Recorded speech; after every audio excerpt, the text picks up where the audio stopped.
من ربك؟ الله. ما دينك؟ الإسلام. من نبيك؟ محمد صلى الله عليه وسلم. ما كتابك؟ القرآن. أين الله؟ في السماء مستوى على العرش. ما الدليل على ذلك؟ الرحمن على العرش استوى. ما معنى استوى؟ أي علا وارتفع. ما أعظم عبادة؟ التوحيد. ما معنى التوحيد؟ لا إله إفراد الله بالعبادة.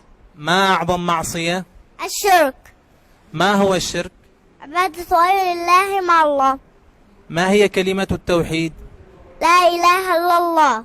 ما معنى لا إله إلا الله؟ لا معبود بحق إلا الله. لماذا خلقنا الله؟ نعبده وحده لا شريك له. كم عدد أركان الإسلام؟ 5. ما هي؟ شهادة أن لا إله إلا الله وأن محمد رسول الله، إقام الصلاة وإيتاء الزكاة وحج البيت ما استطاع إليه سبيلا وصوم رمضان. هل لله أسماء وصفات؟ نعم. هل أسماء الله وصفاته تشبه أسماءنا وصفاتنا؟ لا. ما الدليل على ذلك؟ ليس كمثله شيء وهو السميع البصير.